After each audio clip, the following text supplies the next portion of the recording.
დღეს ჩვენ გვყავს 4 პირი გამოსაკითხად მოწვეული. პირველი გახლავთ თეიმურაზ ჭიჭინაძე, რომელსაც თან ახლავს ბატონი შოთა მაჭარაშვილი.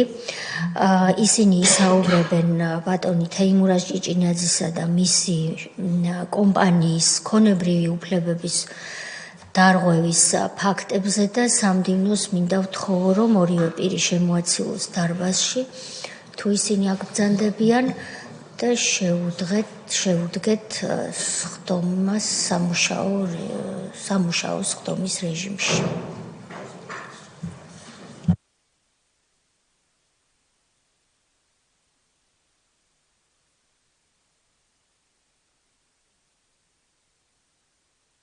მოგესალმებით ბატონო თეიმურაზ, გთხოვთ დაბრძანდეთ, ბატონო შოთა, გთხოვთ დაიკავოთ თქვენთვის განკუთვნილი ადგილი. მოგესალმებით ორივეს. მადლობას გიხდით მობრძანებისთვის, ბატონო თეიმურაზ.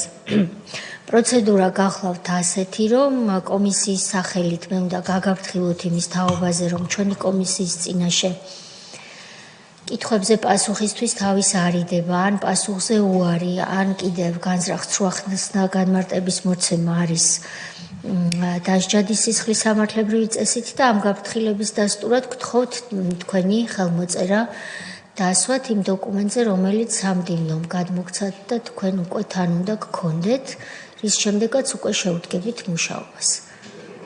თუ შეიძლება, დიდი მადლობა.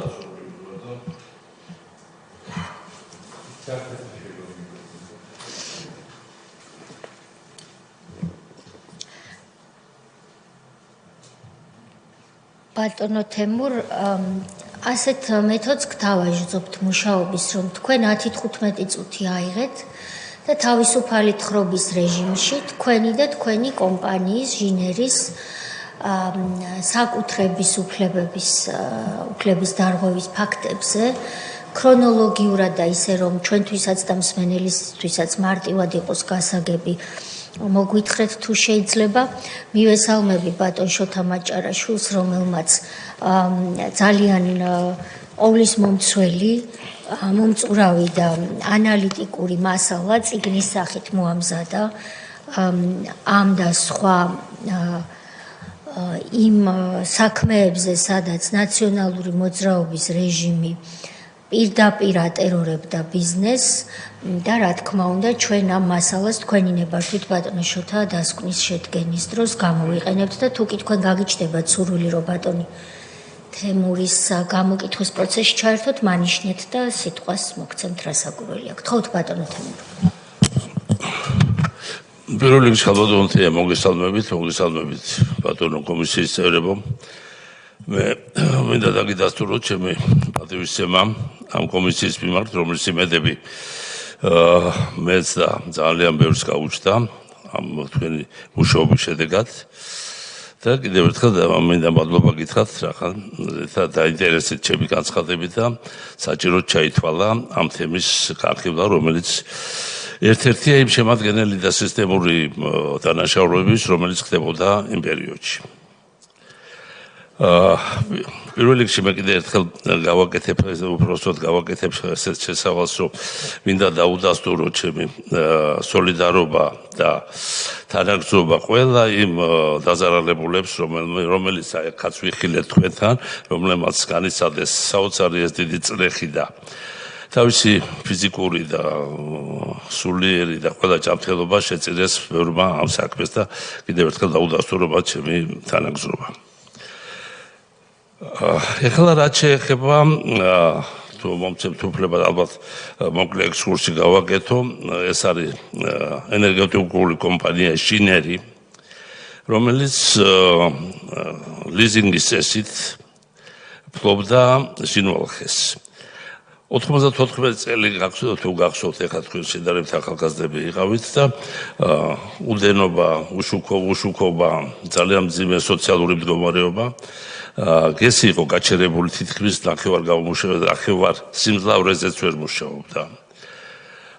ვერ აწვდიდა წყალს, რომელსაც მთავარი ფუნქცია იყო თბილისის წყალმომარაგება და გაკეთდა ისე, რომ ჩვენ პირველმა ქართველმა ინვესტორებმა ენერგეტიკაში ავიღეთ ეს ავიღეთ გრძელვადიანი იჭარით განვახორციელეთ სერიოზული ინვესტიციები ისე რომ 2 წელიწადში ესე უკაცრავად 95 წელში გაიშვა საბჭოთა პერიოდში ძალიან ბევრი ისინი იყო ხარვეზები დატოვებული იქა ვერ მოასწრეს ბოლომდე გაშვება და ამიტომ არ იყო საპროექტო ნიშნულზე და 2 წელიწადში საკმაოდ პირველად ყოველგვარი ბანკის შესყების გარეშე განვახორციელეთ სერიოზული ინვესტიციები ისეთი რომ 2 წელიწადში გავიდა საპროექტო ნიშნულზე წყლის მეცნობა გაიზარდა იქ 120 მილიონი კუბით ელექტრომგამომუშავება 520 მილიონზე ავიდა თითქმის ორჯერ გაიზარდა საპროექტო ნიშნულზე ავიდა თვითონ წყლის დონეც ეხლა მე ციფრებს კი გეუბნები და შეიძლება ეს ის არის მაგრამ 800 მეტროზე რომელმაც გადაარჩინა იქ დამბა გაკეთდა დიდი რომელშიც მილიონი კუბი მიწა ჩავყარეთ ჩვენ ითაც გადავარჩინეთ ანანურის ისტორიული ციხე-სიმაგრე იმიტომ რომ წყალი უდგებოდა იმას უკვე და დიდი საიშროება იყო მისი შემდგომი არსებობის. აი ამის შემდეგ რაც ეს გაკეთდა და გავიყვანეთ საპროექტო ნიშნულზე თბილისის წყალმომარაგება იყო უწყვეტი რეჟიმით. ელექტროენერგიას ვაწვდით თბილ-წყალკანალს მინიმალური ფასით 1.93 რომელიც ძალიან დაბალი ტარიფი იყო. და წყალი მიეწოდებოდა უფასოდ აბსოლუტურად. და წყლის ტარიფიც იმ პერიოდში შედარებით იყო 90 თეთრი. ეს ყველაფერი გაკეთდა ძალიან ბევრი ბატონო თეიმურაზ ერთს შეგაწყვეტებთ. აი წყლის მომარაგება უწყვეტი გახდაო. სიტუაცია რო აღწეროთ, მანამდე რა ხდებოდა, იმიტომ რომ მანამდე ჩვენ მსმენელმა შეიძლება არ იცის და არ ახსოვს ის პერიოდი რა ხდებოდა და რა შეიცვალა თქვენი შემოსვლის მერე. ვინაიდან არ იყო საპროექტო ნიშნულზე გასული და არ იყო წყლის დონე თავის სათანადო სიმაღლეზე და არ ყოფილა წყლის მოცულობა იმით დამბა რო გაკეთდა როდესაც ახლა ვახსენე 1 მილიონი კუბი მიწა რო ჩაიყარა ამის შემდეგ მოხერხდა წყლის დონის აწევა და წყლის მოცულობა გაიზარდა თვითონ იმაში წყალსაცავში რომელმაც უკვე უზრუნველყო თბილისის და გარდაბნის და მცხეთის წყალმომარაგება უწყვეტ რეჟიმში. აი ეს იყო თვითონ წყლის მოცულობის გაზის ხარჯზე. უპასუხებ მე თქვენ გითხრას თუ მანამდე როგორ იყო რამდენი მანამდე იყო სულ გრაფიკით წყალი არ ყოფნიდა. არ მით უმეტეს რომ მაგი წყალსაცავია და თუ საფულის პერიოდში როდესაც ის იცლებოდა, მალე იცლებოდა ძალიან ახან არ იყო. შემოდინება მცირდება, წყალი იცლება და ამიტომ სულ გრაფიკით იყო იმ პერიოდში წყალი. კი, გასაგები, ახლა გასაგები. აი ამან გამოიწვია ეს რომ გაკეთდა ეს ყველაფერი რა. ეს იყო 97-ში უკვე საპროექტო ნიშნულზე გავედით. ამის შემდეგ იყო მუშაობა ყოველგვარი შეფერხების გარეშე მუშაობდით ყველაფერი იყო ნორმალურად 99 წელს როდესაც გამოჩნდნენ ახალგაზრდა რეფორმატორები და შევიდნენ პარლამენტში მერაბიშვილი იყო ეკონომიკური კომისიის თავმჯდომარე და იმ დღის შემდეგ დაიწყო სერიოზული შემოტევები უკვე გესზე ხელში ჩასაგდებათ, იმიტომ რომ გამზადებული, გამართული, ყოველად ესეთი მაღალი დონის გესი იყო, იმიტომ რომ აღიარებული იყო ევროპაშიც, იმიტომ რომ ბევრი ძალიან ჯილდოები მიიღეთ, იმიტომ სერიოზული საქმეები გაკეთდა და დაიწყო სერიოზული შეტევები. ამ გვერდში აქ იყო ისეთი საქმე, იყო ესეთი კომპანია პეტერსონ ბენკლაფი, ამერიკაში იურიდიული კომპანია რომელთანაც თავის დროზე სააგაშვილსაც ჰქონდა შეხება. და მათი მითითება და ის იყო რომ ენერგეტიკულ ობიექტებს დაპატრონებოდნენ და ჩაეგდოთ ხელში ესენენ და პირველი რაც ესეთი მსუყელუკმა იყო ეს იყო ესეთი გამართული სადგურის ჟინერი. იყო იუსაიდიც უმაგრებდა მათ ხარს, იყო ესეთი ემრიხი წარმომადგენელი მათი, რომელიც ესეთი გაერთიანებული ძალებით ცდილობდნენ რომ რაღაცნაირად მოხდარიყო რომ ეს გესი ჩამოერთმიათ. ბევრი ჭიდაობა, ბევრი სასამართლოები, რომელიც ყველა აბსოლუტურად ჩვენ სასამართლოდ, ჩვენ სასარგებლოდ დამთავრდა საერთაშორისო არბიტრაჟიც მათ შორის შეიძლება ითქვას, რომ მაშინ ვერ მოგვერიეთ, არ გაკეთდა. იყო ისევ ჩამოვარდა პაუზა, ლეონები და 2005 წლიდან უკვე დაიწყო მასირებული შეტევა, რომ წასულიყო და მეაქციეს ამას თავისთავად, იმიტომ ჯერ იყო ძალისმიერი მეთოდით, როდესაც დამაკავეს მე საკრებულოს წევრი გახდით იმ პერიოდში. ამავე დროს ვიყავი თბილისის საკრებულოს და ბატონო თბილისის საკრებულოს წევრი. თბილისის საკრებულოს წევრი ვიყავი მეორე მოწვევის, აი ეს მეორე მოწვევა იყო. ამავე დროს ვიყავი ფილიპინების გენერალური კონსული და რაღაც გარკვეული იმუნიტეტები მიცავდა, მაგრამ საკრებულოდან რომ გამოვედი, დამხვდნენ ორი მამაკაცი დამხვდა, თხოვეს რომ გავყოლოდი, მე ვარი უთხარი. გაყოლაზე წამოვედი მანქანაში ჩავჯექი, მაგრამ გამიკეთეს ექსკორტი წინ და უკან. და ესეთი იძულების წესით ჩემი მანქანა მიიყვანეს, მაშინ ნახალოვკაში იყო ფინანსური პოლიცია. სადაც უკვე დაიწყო ჩემი დამუშავება ესეთი. რომელი წელია ეს? ეს არის 2005 წლის 12 იანვარი. 12 იანვარი. 12 იანვარი. თქვენ რომელი პარტიიდან იყავით საკრებულოს? მრეწველებიდან. მრეწველებიდან. შესაბამისად, როგორც საკრებულოს წევრი, თბილისის საკრებულოს წევრი მრეწველებიდან, მრეწველების პარტიიდან გამოხვედით სამსახურიდან, იქ დაგხვდნენ, არ წარგიდგინეს საკუთარი თავი. არაფერი წარმოვიდი, რომ თხოვეს წავყოლოდით ფინანსურ პოლიციაში. და რომ მიხვედით რა ხდებოდა ფინანსურ? არაფერი შემიყვანეს რაღაც ოთახში და დაიწყეს დამუშავება, როგორც გითხარით, რომ ჯერ საქმე მანახეს შეთითქმული რაღაც საქმე მე მიყავი სამეთვალყურეო საბჭოს თავმჯდომარე და ამიტომ მართვაში როგორც მოგეხსენებათ სამეთვალყურეო საბჭო არ ერევა და რაღაც შეთითქმული ბრალდება იყო დამიდეს, რომელიც რამდენიმე დღით ადრე ყოფილა უკვე წარდგენილი, რომელიც მე არ ვიცოდი. რაღაც წყლის ლიცენზიასთან დაკავშირებით და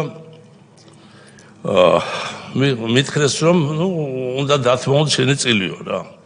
ეხლა მე საკმაოდ კაი ურთიერთობა მქონდა იმ პერიოდში, ყოველ შემთხვევაში ესე მეგონა მე საკრებულოში, როდესაც სააკაშვილი ესეთი მრეწველებს და იმას კონსტრუქციული ოპოზიცია ვიყავით ჩვენ და ბოლომდე არ მეგონა თუ რაღაც ესეთი შეიძლება და მოვითხოვე ადვოკატი ვარ იმითხრეს. მოვითხოვე კეძერაშვილთან შეხვედრა, კეძერაშვილი არ იყო საკრებულოს წევრი, მაგრამ იმ პერიოდში სულ იქ მოძრაობდა და მიცნობდა და ვიცნობდი და ისიც დაიმალა. ჩემი გულუბრყვილობით ვთხოვე იქ პრეზიდენტთან დამარეკიო თქო და საერთოდ ყოველგვარი იზოლაციაში მომაქციეს. დაიწყო დამუშავება, იქ ხანშვილებს მიხსენებდნენ, სამი ბიჭი მყავს, ხან იმას უნდა დათმო. ამ დროს დაუკავებიათ პარალელურად გესის დირექტორი ჩაჩხიანი ბატონი ჩაჩხიანი, რომელიც ჩამოიყვანეს ზინვალიდან და სხვა ოთახში დასვეს და ესეთი სიტუაცია იყო, რომ ოთახის ყარებების ღია იყო და მე იმას ვხედავდი, ის მე ვხედავდა, იმას დაუდეს წინ ჩემი ბრძანება, რომ მე ვბრძალდება მაგ და მაკავებენ, იმაზეც ესე მოქმედება იყო, მე თავისთავად რომ იმას იჭერდნენ, ეს გრძელდებოდა ძალიან დიდი ხანი, იმიტომ რომ ყოველ შემთხვევაში მე ესე მომეჩვენე ხა შეიძლება ეს წლებთან შედარებით ის არის, მაგრამ მთელი დღის განმავლობაში შუა დღიდან საღამომდე მიდიოდა აი ესეთი დამუშავება. კიდევ ვიმეორებ, არავით არ დამაკავშირეს იურისტებთან, რომ რა არახაროში რომ ბრალდებულიო, მოწმე ხარ, როგორც არის რა ეს და ყოველ შემთხვევაში მიაღწიეს იმას, რომ დავთმეთ ჩვენ წილი რა, დავთმეთ. ემზარმას ბატონო ემზარმას და მეც ვეღარ გაუძლეთ ამ წელს ვინ იყო მაშინ ხელმძღვანელი ამ ფინანსური პოლიციის? კეზერაშვილი იყო, მაგრამ ჩვენთან იყო ესეთი დოლიძე და კვერნაძე და გელოვანი. როგორც ხდება საერთოდ ჩემთან რაღაცას მეკითხებოდნენ, პასუხს რომ მივცემდი, გადიოდნენ, ეკავდნენ, აშკარა იყო რომ კეზერაშვილი იქ იყო და არ ჩანდა და არ ცუდოდა ალბათ გამოჩენა ამ მომენტში. და აბრალებდნენ რომ ეს პრეზიდენტის დავალებაო და ამ დროს არ ვიცი კიდევ ამბობ რომ ჩემი გულუბრყვილობით არ მეგონა რომ ეს შეიძლებოდა რომ მართლა იქიდან წამოსულიყო რა როგორ შემთხვევაში დავთმეთ ჩვენ ეს წილი, მაგრამ მაგას ჭირდებოდა 51%. მოგვაწვევია ეს კრება. ბოდიში შეგეჭრებით, თქვენ რამდენი გქონდათ წილი? მე მქონდა 28%. ბატონ ჩაჩხიანს რაღაც გროვდებოდა სულ ჯამში 40%-მდე. 51 ჭირდებოდა. ვის სასარგებლოდ დათმეთ? ბატონო? ვის სასარგებლოდ დათმეთ დღის ბოლოს? სახელმწიფო საზღვრების მართვის. ორივემ. ორივე, იმიტომ მოვიდენ იქა მეორე დღეს მოგვაწვევიეს კრება და რო ჭირდებოდა 13% აქტებოდა თუ არ ვხდები. მოგვაწვევიეს კრება ეს ვისაც ჰქონდა ეს 13% მოიყვანეს ნოტარიუსი, ჩაკეტეს კარებები, ვინმე თეაგო არამია იყო კონების მართვიდან ახალგაზრდა გოგო. ამათაც დააწერიეს, მოაწერიეს ხელი. ამის შემდეგ ჩემ თვალწინ დახიეს ის დადგენილება, რომელთაც მე დაკავებული უნდა ყოფილიყავი. რაზეც მე ბრალდება მქონდა წაგენებული აბსოლუტურად გაუგებარი ბრალდება. ბატონო თეიმურაზ, ესე იგი 12 იანვარს თქვენ დაგაკავეს საკრებულოს წევრი, ოპოზიციური, მაშინდელი ოპოზიციური პარტიის წარმომადგენელი და ფინანსურ პოლიციაში ნაძალადევში მიგიყვანეს აბსოლუტურად კანონიერი საფუძვლის გარეშე და მიმდინარეობდა თქვენზე ზეწოლა. თქვენ თქვით, რომ წნეხს ვერ გაუძელით და დღის ბოლოს თქვენ და ბატონმა ჩაჩხიანმა დათმეთ თქვენი წილები. ეს წნეხი რაში მდგომარეობდა, ეს რომ გითხრათ? წნეხი ეს იყო მორალური, ფიზიკურად, რა თქმა უნდა, არ იყო არავითარი შეხება და ეს იყო მორალური წნეხი, ისევ დაჭერის, ისევ შვილებზე ზემოქმედების, იმიტომ რომ რაღაც შესწავლილი ხონდა თუ რაღაც ბიჭები არიან, ის არიან, ის რაღაცები. ამ დროს დაემთხვა, რომ კიდე ჩემ გვერდით, ჩემს აგარაგზე სადაც მე ვცხოვრობდი, ახალაიები შეასახლეს. და სად? წავლიში. ხო და ცოტა რთულ პერიოდში იმაში ვიყავი რა, ის იყო და ვეღარ გავძელი რა ამაზე. ახალაიები შეასახლეს რას ნიშნავს? ერთ ჩემი მეზობელს ჩამოვართვეს სახლი და ბაჩო ახალაიას თუ და ახალაიას ოჯახები შეასახლეს? სტაბინა ჰქონდათ იხა რა.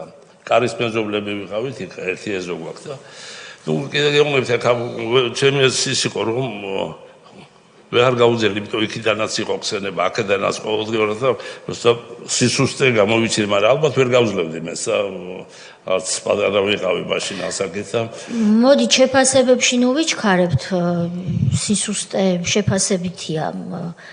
ამიტომ ჩვენ ამისთვის არ ვართ აქ რომ შევაფასოთ ვინ სისუსტე გამოიჩინა ვინ არა. წნეხია და ადამიანების უმრავლესობა ამ წნეხს არ და ვერ უძლებს და შვილებს როცა გიხსენებენ ეს ბუნებრივია რომ თქვენ მატერიალური ინტერესი არ დააყენოთ შვილების ინტერესზე მაღლა. მაგრამ ჩვენთვის მაინც საინტერესოა რომ ეს მორალური წნეხი კონკრეტულად რაში გამოიხატებოდა, როდესაც შვილები გიხსენეს. შვილები და დაჭერა ჩემი. თქვენი დაჭერა იყო მუქარა და შვილებზე თუ დაგემუქრნენ. კი, შვილებსაც. შვილებსაც დავიჭერთო? სამი ბიჭი ხო, ნუ ეხლა რახნის შვილები ხო იცით როგორ ხდებაო, ხო იცით როგორ ხდებაო, შეიძლება რაღაცა უყო, თუ შეიძლება რაღაც ის აქვს. ეს იყო ძირითადად ესეთი. რახნის შვილები ყავდათ ამ დროს? სრულწლოვნები იყვნენ? ბატონო, კი. სრულწლოვნები. ორი იყო სრულწლოვანი, კი. ორი სრულწლოვანი. გასაგებია, თქვენ ესე იგი დათმეთ ეს წილები და გიხსენეს პრეზიდენტიც, რომ ეს მოდის საქართველოს პრეზიდენტისგან და თქვენ გულურბყილოდ ითხოვეთ, რომ დამალაპარაკეთ მაშინ საქართველოს პრეზიდენტს. დაურეკავთ, მქონდა მე ტელეფონი და მქონდა ჩვენ ეს ურთიერთობა კიდევ. მქონდათ, იცნობდით სააკაშვილს? საკმაოდ კარგი ურთიერთობა იყო. აი საგრებულოში მუშაობის დროს საკმაოდ ესეთი ნორმალური ურთიერთობა იყო, რომ რაღაც მომენტებში შეიძლება კიდევ ჭირდებოდი რაღაცებს თავის დროს და ტელეფონი არ გქონდათ თან რომ დაგერეკათ? როგორ არ მქონდა მე ტელეფონი, მაგის პარი ტელეფონი თვითონ ეს იყო ჩამორთმეული. ჩამორთმეული გქონდათ ტელეფონი თვითონ, მაგრამ ნომერი გქონდათ. ამიტომ ვერ დარეკეთ. ამიტომ ვეღარ დავრეკე და მე უკვე აღარ ჩავთვალე უკვე საჭიროც. კარგი, მაგრამ მეორე დღეს ეს ხდება 13 იანვარს. 14-ში, ორ დღეში მოიწვიეს კრება. ვინ მოიწვია ეს კრება? კრება ჩაჩხიანმა მოიწვია. ჩაჩხიანს მოაწვევინეს. მოაწვევინეს კრება, დაიბარეს. სად შედგა ეს კრება? ეს კრება შედგა ქავთარაძის ქუჩაზე თბილისში, სადაც ჩამოვიდნენ და ამ კრებაზე მოვიდნენ ისინი. ქავთარაძეზე რა შენობა იყო? შენობა იყო ორთაჭალ ენერგიის ჰქონდა შენობა. ორთაჭალაც ესეთივე სიტუაცია იყო, მე თუ იქნება ეს ფორმატში, მაგასაც მოგახსენებთ და იმისთვის გამოვიყენეთ მაშინ. და იქ იმის მერე რაც მიიღეს, რაც სურდათ, თქვენს თვალწინ დახიეს. ჩემ თვალწინ ჩემი ეს გააუქმეს ეს ისა და დაიხა ეს ისა. ვინ დახია? თუ გახსოვთ. ეს პერნაძე იყო მე მგონი რა. ფინანსური პოლიციის წარმომადგენელი. ხო, ისინი გამომძიებლები, რომლებიც ესწრებოდნენ ამ იმას. გასაგებია. შემდეგ ეს იყო პირველი ეტაპი, მაგრამ ამ დროს ჩვენ დავრჩით ხელმძღვანელ ორგანოებში, სამეთვალყუროში დავრჩი მე. ჩაჩხენი დარჩა დირექტორად, ჩვენ ვაგრძელებთ, უბრალოდ წელი ჰქონდა წაღებული და ჩვენ მქონდა ერთი სარჩელი შეტანილი ისეთი, რომლის იმედზე ვიყავით, რომ არ ვიყავით ჩვენ და ეს სარჩელი ალბათ არ მაყოფილდებოდა და ეს ყველაფერი ჩაიყრებოდა მერე წყალში. და ამ დროს დაემთხვა, რომ უგულავა დაინიშნა პირველ ჯესალამ აირჩევდნენ ქალაქის მერად. პირველი რაც მან გააკეთა, რომ ეს იყო, რომ აქ ეთყობა სერიოზული დავალება ჰქონდა, რომ ბოლომდე მომხდარი იყო ამ ინჟინერის აღება. თავის წყალკანალის უფროსად მოიყვანა გაუშვა სერიოზული პროფესიონალი სარციძე და მოიყვანა ვინმე ქელბაქიანი, გიგი ქელბაქიანი. და რაც საინტერესოა, რომ იურიდიული კომპანია გვემსახურებოდა კავტონთია ჩვენ ესეთი კომპანია იყო, რომელიც იურისტები მერე გამოიყანა უგულავამ, ერთი წაიყვანა თავისთან ქონების სამმართველოს უფროსად და მეორე კიდე გამოუშვა სამართალმორევ საბჭოს თავმჯდომარედ ჩვენ ეს საბჭოს წევრად. ისე რომ ამ იურიდიულ კომპანიას ვალდებულება ჰქონდა, რომ 10 წლის განმავლობაში რაც არ უნდა მომხდარიყო ჩვენი არავითარი ინფორმაცია გარეთ არ უნდა გასულიყო. გამოიყენა რა ეს ხალხი, ერთი ხოგერ ქონების მართვაში ქალაქის ალაფიშვილი, მეორე ყავლაშვილი. მოხდა შემოსევა და აი ესე დაიწყო ეს ისა. ამ დროს ხდება რომ ორი დღით გავდივარ რაღაც ბიბლიოთეკაში, უბრალოდ წავედი შვეიცარიაში, რაღაც კიდე ერთი ჯილდო მივიღე მე მიიღო ჟინერმა და ჩაჩქანი დაუბარებია უგულავას. და მოთხოვა აი ეს მე რო ვახსენე წეგან სასამართლოში შეტანილი იმაზე ვარის თქმა. ჩაჩქანი წავიდა ვარზე, იმიტომ რომ მაგას არ ქონდა უფლება ჩვენს გარეშე ამაზე ხელი მოეწერა. მთელი დღე ყავდა დაკავებული უგულავას თავის კაბინეტში. ბოლოს რაც არ მოიგონა, ბევრი რაღაც მოიგონა, ბლანკი არა მაქვს, ეს არა მაქვს, ის არა მაქვს და იძულებული გახადეს და ერეკა ბოლოს ალიკო კობაიძე არის ერთ-ერთი ჩვენი პარტნიორი იყო და ურეკა იმას და ჟინვალიდან ჩამოატანია ბლანკი. ეს გამეხდება უკვე რა.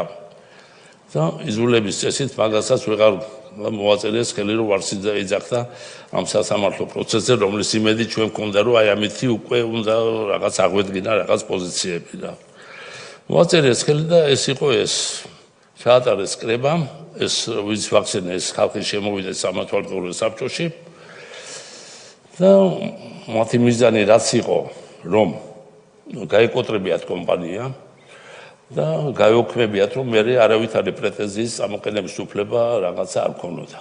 გააკუთრეს გაკოტრების რეჟიმში როგორც იყო წესი და მთელი ეს ქონება გამოხდა გადანაწილება ჩვენი ნაშრომი ნაწვალები მრავალმილიონიანი ქონების გადანაწილება მოხდა გარდა იმისა რომ გესი ისახეს გარდა ამისა ჩვენ ქონდა ძალიან ბევრი კიდე მეორე გესი ქონდა თმანიში რაღაცა ყველაფერი გადაინაწილა ამ ჯგუფმა.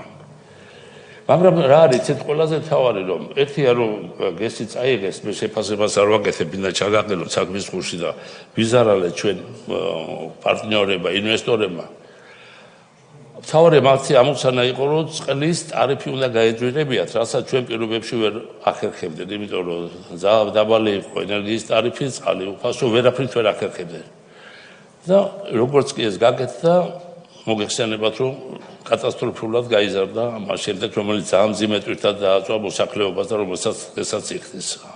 ისე რომ განგარიშებით არ უნდა დღეს პარადოქსია, რომ ყველაზე იაფი ნადირობა, რომელიც საქართველოში არის დღეს ყველაზე ძვირი ომი. აი ეს იყო ყველაზე ძალიან ცუდი, რომ მოსახლეობას ჩვენთან ერთად ძალიან მძიმე ტვირთად დააწვა. სახელმწიფომ რომ წაიღო თქვენგან, სახელმწიფო გახდა მფლობელი თუ შემდეგ მოხდა გასხვისება? მაგ უკვე ბევრი რაღაცები მოხდა, იცით, სახელმწიფო ხო წაიღო. უკვე მე ეს გესი გადაეცა წყალკანალს და ამზადებდნენ გასაკიდად, ის ჭირდებოდათ, მაგათ მაღალი ტარიფი ისე ვერ კიდიდნენ ისინი. ტარიფი გაზარდეს, გადაეცა წყალკანალს. ეხლა როგორც გითხარით, იგი ბიზნეს უგულავოს ბიზნეს პარტნიორი იყო ეს კელვაკიანი და ამზადებდნენ გასაკიდად და მოამზადეს და საინტერესო ის არის, რომ ეხლა ძალიან ბევრი ნიუანსებია, მაგ ეხლა არ მინდა ეხლა ხრმად შევყვე, მაგ იმაში, იმიტომ არსებითში შევიდეთ. იმიტომ ჯერ მოიგო ერთმა შვეიცარიულმა კომპანიამ, მერე გადაცეს მეორეს, ოთორის გამარჯვებულს კი არა, გადაცეს სხვას.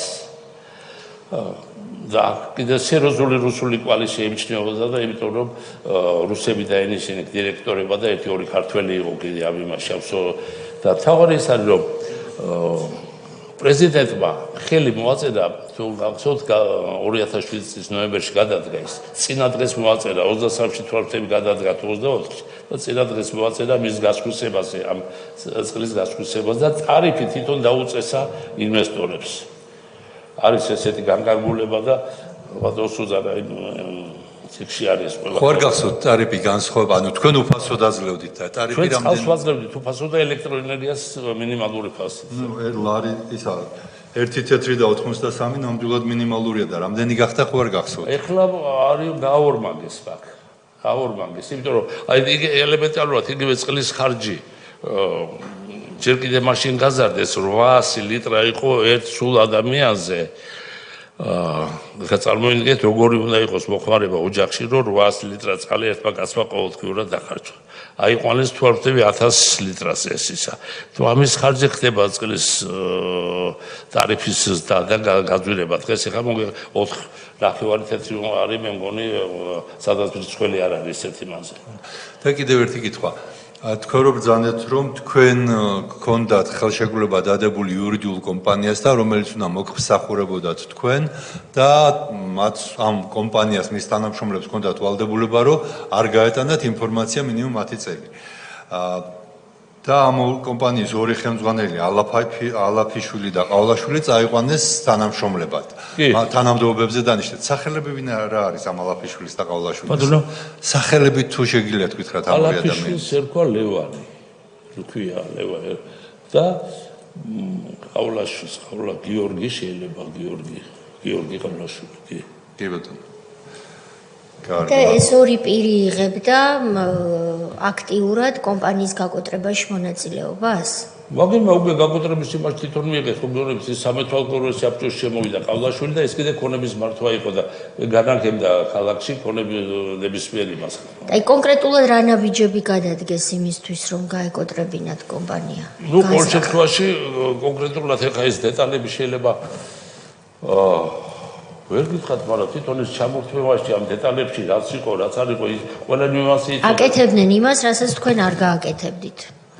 ეს შეგვიძლია ვთქვათ თუ? არა, ნუ რაღაც მორალის რაღაც მომენტები უნდა არსებობდეს იურისტებში, მე მგონი არის ეგეთი. გასაგებია. და მეორე კომპანია ასევე თუ არ გამოუწურეთ ამ ბატონი სოზარი, ბატონი გურამი, ბატონი ილია. გთხოვთ. მე უბრალოდ მინდოდა ორთაჭალხესთან დაკავშირებითაც თუ, მაგრამ თუ ჟინვალზე ჯერ ჟინვალზე დიახ. ბატონო გურამი. თქვენ აღნიშნეთ რომ 51% ჭირდებოდათ და თქვენ გქონდათ 40-მდე სულ და ის დანარჩენი საიდან მოახერხეს, როგორ მოახერხეს? დანარჩენი აღარ ჭირდებოდა. და ვინ არიან? ბატონო? დანარჩენი აღარ ჭირდებოდათ, უმრავლესობა რახან აიღეს უკვე. უკვე თვითონ მიხედეს, მე რომ გააკოტრეს ეს უკვე სახელმწიფოში გადავიდა რა. არა, უმრავლესობა როგორ აიღოს? თქვენ თქვით რომ 40%-მდე იყო ჩვენ. არა, ის ხო დააწერეს, შეიძლება ვერ გამოვთქვი. ჩვენთან რო ჩაატარეს კრება, რო ჩატარდა. მაშინ იმ ხალხს რამდენიმე ადამიანს დააწერეს, რომ დანარჩენებსაც დააწერეს. რომ მოიყვანეს ეს მცირე წილის ფლობელები. დიახ. და ავიდა შეავსეს 51%-მდე. გასაგებია და მეორე კითხვა თქვენ ამბობთ რომ ეს დადგენილებაო იქვე დახიესო და რა იყო საზოგადოების საინტერესო წყლის ლიცენზიაზე იყო ესეთი რომ თითქოს წყალს გესი იყენებდა ულიცენზიოდ და არ იყო ეს კიდევ ამბობ რომ ჯერ თვითონ მერე რომ დავწერეთ ჩვენ და მოვიკითხეთ ეს ყველა პასუხები მივიღეთ რომ არ ეკუთვნოდა ლიცენზიის აღება გეს მაგრამ იმ მომენტში როდესაც არც იურისტი ყავს არავინ არ აკავს და ამის საფუძველზე შენ უკვე გიყენებ ბრალდებას მე არ ვიცოდი ეს მომენტი და მithumetes სამეთვალყურო საბჭოს თავმჯდომარის შეხება არ მქონდა მე ამ იმასთან ეს დეტალებში გასაგებია Adon Temur მოგესალმებით. თქვენ აღნიშნეთ დასაწყისში რომ 99 წელს დაიწყო პირველი შეტევა თქვენ კომპანიაზე და მაშინ გამოიხატა ინტერესები. როგორი სახის შეტევა იყო ეს და რაში გამოიხატებოდა ზეწოლა? ეს გამოიხატებოდა რომ მერაბიშვილმა რამდენჯერმე ჩაატარა კომიტეტის ხდომა რომ გვაბრალებდნენ რომ ჟინერი არ იხდიდა საიჯარო ქირას. Kabinetზე აღნიშნე თუ დაახლოებით იმ პერიოდისთვის გავაკეთეთ 6 მილიონიანი 7 მილიონი ინვესტიცია. საიჯარო ქირას ვიხდიდით 1,800,000 ლარს წელიწადში. საიჯარო ქირას. და ბიუჯეტში კიდე დავაზუსტოთ. ვანო მერაბიშვილი მაშინ სად მუშაობდა? იმისი კომიტეტის თავმჯდომარე იყო პარლამენტის ეკონომიური კომიტეტის და აი მაშინ იყო რომ ერთობლივად აი რომ ვახსენე USAID პეტერსონ ბენკლაფი იმიტომ ეს შემოტევები ცალკე იყო პეტერსონ ბენკლაფი რაღაცები კიდე მაგათიც იყო ეს ძირითადი მოთხოვნა რა ემრიხი იყო რომელიც ყველაზე უფრო გვაწვებოდა ჩვენ ესეთი წარმომადგენელი USAID-ის ემრიხი რომელიც ენერგეტიკის იმას განაგებდა მაგ იმაში გასაგებია და მე დანარჩენი პარტნიორი სულ რამდენი პარტნიორი იყავით ჯამში სულ იმის წევრები ძირითადად თანამშრომლები იყვნენ გესის თანამშრომლები ეს სააქციო საზოგადოება იყო თუ ბატონო სააქციო საზოგადოება იყო თუ შეპესე იყო რომელიც ძირითადად იყო ამ თანამშრომლები დაკომპლექტებული იმიტომ რომ მათი თხოვნა იყო რომ მოვიდნენ რომ რაღაცა თავიდან გასაგებია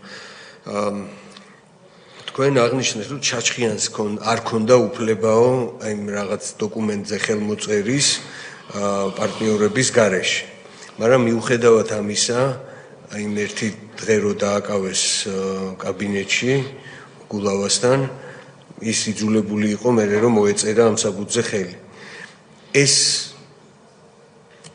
ამ საბუთზე ხელმოწერა ვინ ჩათმარა ლეგიტიმურად სასამართლომ კი წაიღოს სასამართლომ და თქვენ გქონდათ ამაზე დავა არა ჩვენ დავა იმ მომენტში არა უკვე თვითონ გქონდათ უკვე ჩვენ შინვართან აღარ გქონდა შეხება იმას შინერთან ხო ჩამოგვაშორეს მაგ იმას და ჩაჩქარი იმის შემდეგ დავანტყოფდა როდესაც ყავდათ ეს დაჭერილი იმ შემდეგ დაიწყო სერიოზული პრობლემები ჯანმრთელობასთან გული წნევა ყველაფერი და დღესაც ვეღარ არის ესე რა იმ დღის შემდეგ დაიწყო ყველაფერი ბანკზე და დაუბრუნდები ერთი კიდე ზემოთ ამ დანარჩენ პარტნიორებზე თუ გაგიგიათ იყო რამე ზეწოლა დაბარება შეშინება ან რაღაცა მარტო აი ამ 13 თუ აი რაც იყო დარჩენილი ჩემი და ჩაჩქანის შემდეგ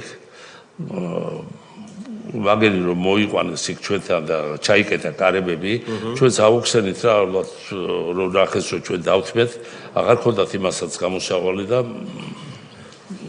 ალიკო კობაიძეს დაათმობიეს რაღაც 10% ქონდა და შეკრიბეს დღეს ვინ არის მფლობელი ამ კომპანიას ამ წუთში მაგი თბილისის წყალში შედის და მაგ სამჯერ გამოიცვალა მფლობელი ჯერ იყო როგორც გითხარით სახით მე იყიდა შვეიცარიულმა ეგრეთ წოდებულმა შვეიცარიულმა კომპანიამ მე გადაიყიდა საქართველოს ბანკმა და ეხლა თუ არ ვწდები ესპანელები არიან შინ ეგრეთ წოდებული შვეიცარიული კომპანია რას ნიშნავს?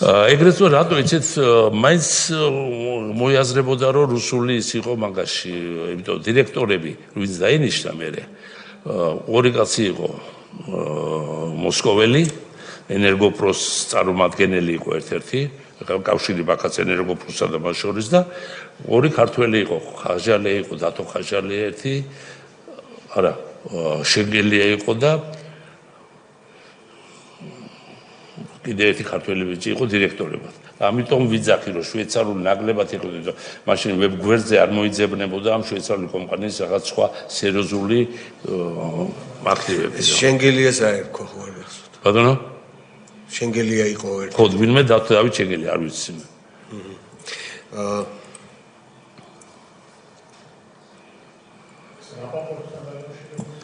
ბატონო? რაპაპორტთან? რაპაპორტთან უკვე მეორე ის იყო ის ენერგოპრო რა თქმა უნდა რაპაპორტთან იყო დაკავშირებული. რაპაპორტთან იყო ენერგოპრო რო გაიყიდა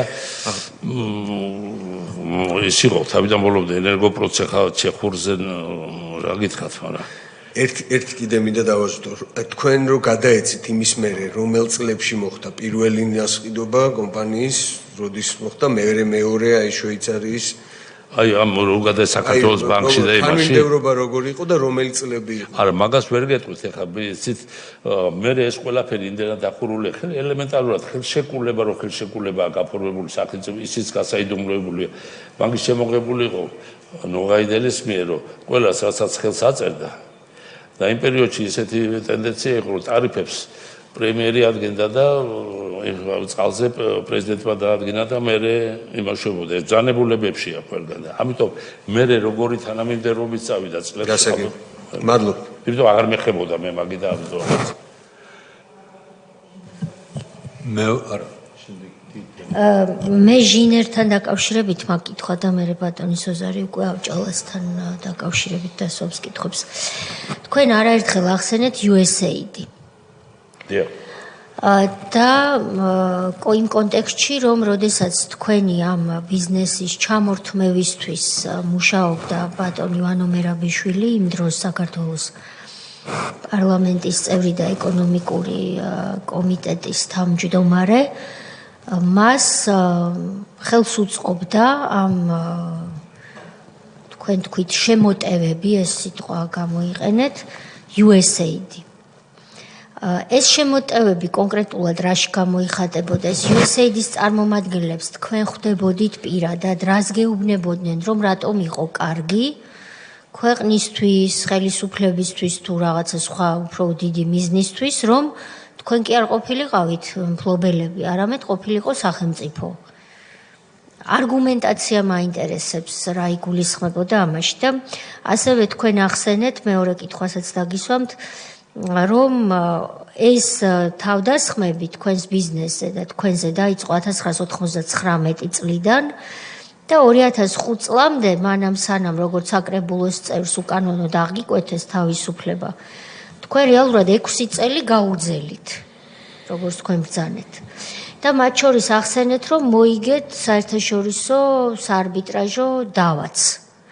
აი ამ დავასთან დაკავშირებით მეტი დეტალი რომ გითხრათ. ანუ პირველი კითხვა USAID-ს ეხება უფრო კონკრეტულად რა იგულისხმება მათი მხრიდან შემოტევებში, როგორც თქვენ ბრძანეთ და საარბიტრაჟო დავა საერთაშორისო. მოგახსენებთ მე შემოტევები იყო რომ კომიტეტში პარლამენტის რამდენჯერმე დაისვა თვითონ მათი მხრიდან რომ ჩვენ არ ვიხდიდით საიჯარო ქირას და უფასოდ გქონდა და $20 ვიხდიდით თითქოს ძელი ეს იყო მთავარი მათი მიზეზი რომ სახელმწიფო ჩვენ არ ვიხდიდით ფულს ამის შემდეგ მე ცოტა მერაბიშვილთან ცოტა დამეძაბა რაღაც სიტუაციები იმ პერიოდში რომ მე ღია წერილი მივწერე ერთ-ერთი გაზეთის საშუალებით სადაც ყველაფერი ეს დაუდევი ვამხილე ცოტა ირონიული წერილი იყო რომელიც შემდგომში ცოტა ის ქონდა მაგას რაღაც დარჩენილი ეს ამ წერილის გამო იმიტომ სხვა შორის ფოტოსუზარი წიგში ეგ წერილი გადმოცემული თავიდან ბოლომდე და მეორეში ხალხია რომ ის არის აქედან და USAID-ს რატომ რო იყო ეს კომიტეტის ხტომები ეს რატომ ახსოვს ეს ემერიხი მაგას აქვს რამდენიმე ინტერვიუ გაკეთებული მაგ ეს ისა რომ ჩვენ არაკეთილ სინდისიერი ვიყავით პრობლემები თუ რაც ქვია ხა ლიზინგით იყო ის და სახელმწიფოს ვარდფევდით მაგრამ წეგან ციფრები გითხარით რომ 1.800.000 იყო მარტო იჯარის ქირა და დანარჩენი რაც კეთდებოდა კიდე ეს არის და აი ეს იყო ძირითადი USAID ამ კომენტარებს აკეთებდა ძალიან ხშირად და ეს იყო მხარდაჭერა ამ მერაბიშვილის და ამ ჯგუფის. იმიტომ მაგათ იმ პერიოდში ფინანსები ჭირდებოდა თუ გეიწყებდა ბრძოლას ხელისუფლებაში მოსასვლელად რაღაცებს და ამიტომ ეს იყო ერთ-ერთი ის მომენტი და ესენი რომ ხარში ედგენ მაგათ ეს ფაქტია რა. ბატონო თეიმურაზ USAID-ის მონაწილეობის და ვანო მერაბიშვილთან თანამშრომლობის ფაქტებს ჩვენ თუ სწორად ხვდები მივაგნებთ საქართველოს პარლამენტის არქივში, იმიტომ რომ თქვენ თქვით რომ კომიტეტზე ხდებოდა ეს. კი. განხილვები იყო კომიტეტზე. ორჯერ იყო კი განხილვა. ორჯერ იყო. სადაც მონაწილეობდნენ უცხოელებიც. ეგ მაგში შეიძლება ვერ დავაფიქსირო, მაგრამ ყოველ შემთხვევაში პრესაში არის მე მაგათაც მაგის პრესაში ნახული, სადაც მისი ინტერვიუები არის ამ ემერიხის, სადაც ეს რასაც მე ვამბობ, იმას იცავს. მე მის ციტირებას ვაკეთებ. საარბიტრაჟო დავაზე რას გვეტყვით? საარბიტრაჟო დავა იყო იგივე რომ შეჩერება უნდათ იმითი იჯარის გაუქმება უნდათ ცოტა ადრე მაგრამ და შევიტანეთ საარბიტრაჟო იმაში ჩვენ. სად შეიტანეთ? აქ იყო საარბიტრაჟო სასამართლო იყო ერთი იყო ესბორგი იყო ამის ესეთი ბახშობს ყარი კერძო არბიტრაჟი იყო თბილისში მდებარე. თბილისში კი ბატონო. საერთაშორისო? საერთაშორისო ის იყო. ბატონო. მე არ წავმიღე ხა თორე გასაგებია. რომელიც აი მაგაზე იყო რომ იჯარის შეწყვეტა უნდათ, მაგრამ ვერ თქვენ გაგამართლეს, გაიმარჯვეთ, მოიგეთ არბიტრაჟი. კი, ჩვენ მოვიგეთ. ჩვენ ყველა სასამართლო დავები მანამდე ჩვენ სასამართლოდ იყო გადაწყვეტილი. იმიტომ რომ არ იყო სამართლებრივი ის რითაც შეიძლებოდა თუ ეს გასაგებია. სანამ ბატონი ალუდა კითხვას დასვამს, მე თხოვნა მექნებოდა რომ აი ეს ორი ძალიან მნიშვნელოვანი გამოცემა იყოლამ რომ დაინახოს ბატონი შოთა მაჭარაშვილის ავტორობით, მეორე თქვენი ავტორობით, ბატონო თეიმურაზ და ბატონი შოთას რედაქტორობით, ქართული ეკონომიკის მკვლელები და მეორე არის გაკოტრების ნაციონალური ფორმულა, სადაც მთელი ანატომია მოცემული, არა მხოლოდ ჯინერის, არამედ სხვა ენერგოკომპანიების განზრახ გაკოტრების და სახელმწიფოს თუ კერძო სხვა პირების საკუთრებაში მიქცევის პროცედურების შესახებ. იქნება ეს გამოცემები თქვენი ნებართვით ორ-ორი ეგზემპლარი მოაწოდოთ კომისიას შემდგომ დღეებში იმისთვის რომ დასკვნასაც თან ახლდეს დანართად და ჩვენი ადმინისტრაციული პერსონალისთვისაც ხელმისაწვდომი იყოს რომ დასკვნაში აისახოს აქ მოცემული მასალები, იმიტომ რომ იმ მცირე დროში რაც თქვენ გეთმობათ დღეს კომისიის ხდომის ფარგლებში შეიძლება თქვენ ყველა ფაქტი სრულფასოვნად უბრალოდ დროის სიმცირის გამო ვერ წარმოადგინოთ, არა და უმნიშვნელოვანესი თემებია ეს. ბატონო ალუდა გთხოვთ კითხვას. მოგესალმებით, მადლობა მობრძანებისთვის. არბიტრაჟის დავა სჭირდება ორივე მხარის ნება წინასწარ გაცხადებული, სადაც ხელშეკრულებაში. ეს მიკროფონშიც რომ მოწიოთ. ნახეთ.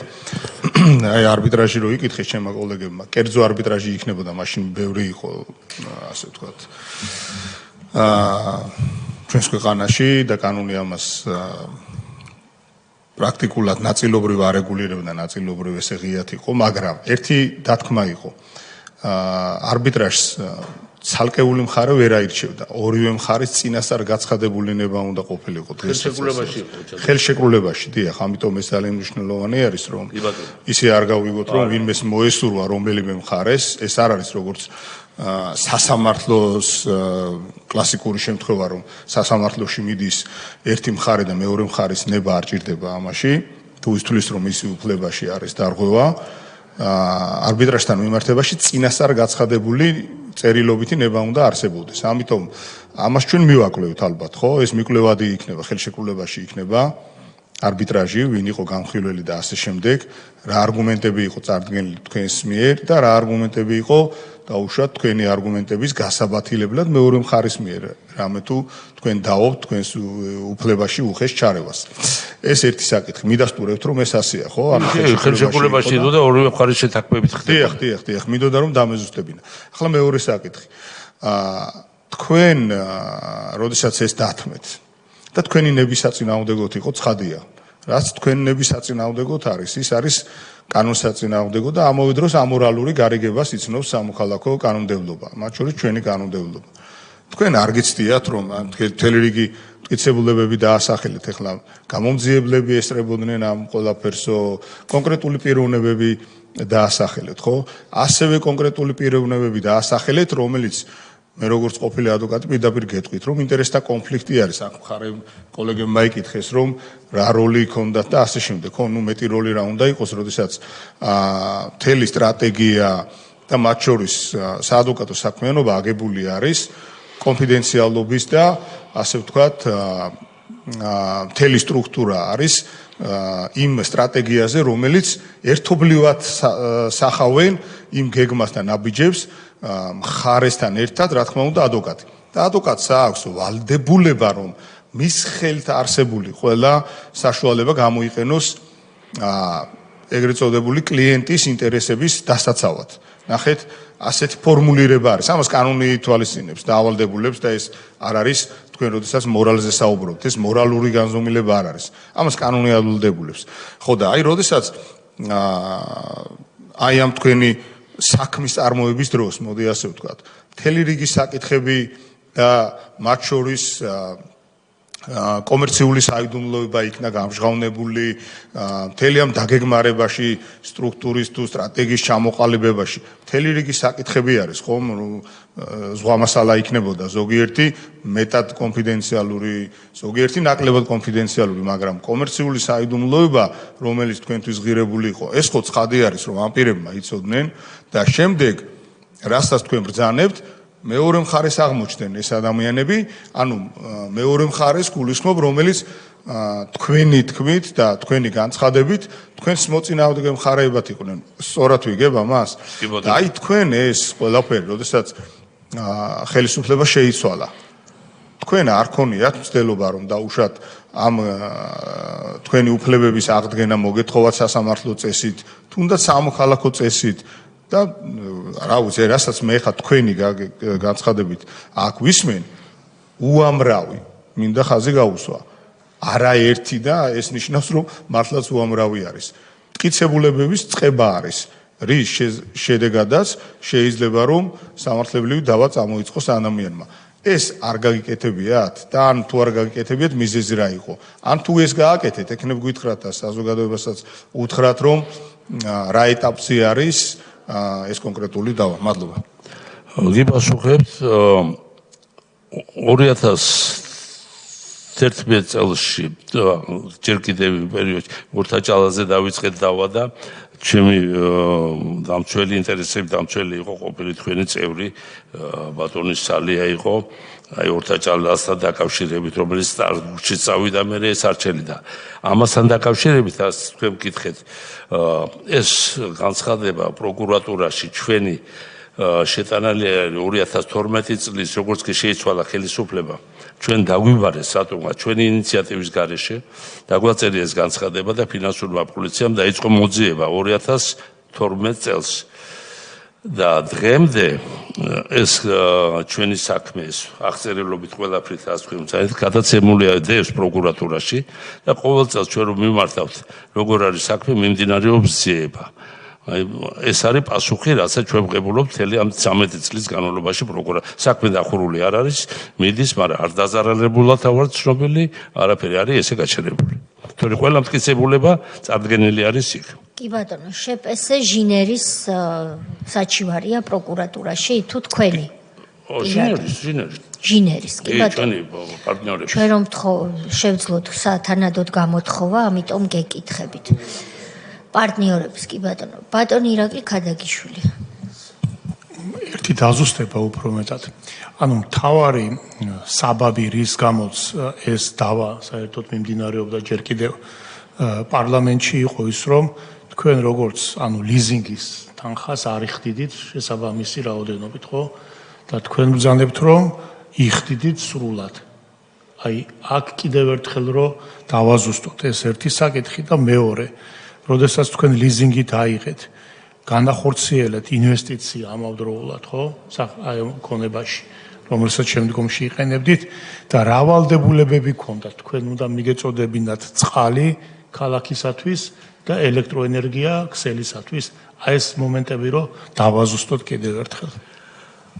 ესე იგი გიპასუხებთ ბატონო ირაკლი, ვალდებულებები ჩვენი რა იყო, ჩვენი მაშინ წყალკანალის არ იყო თვითონ ჟირმალგესი იყო საქენერგოსი. და საქენერგოსთან მქონდა ჩვენ შეთანხმება და პარალელურად მქონდა თუშეთის გამგეობასთან. თუ რა უნდა გაგვეკეთები, ის ვალდებულებები რაც მქონდა, აი ესეთი გესში უნდა გაგვიმართა, თორე ეს დეტალურად ეს გაწერილი არ იყო, რომ ამდენი წყალი მეგვეწოდები არა. უბრალოდ უნდა გასულიყო საპროექტო ნიშნულზე, როგორც უნდა რომელიც გავაკეთეთ. თორე ეს დეტალურად ეს ვალდებულებები ესეთი ხელშეკრულებებში ჩვენ არ გქონდა.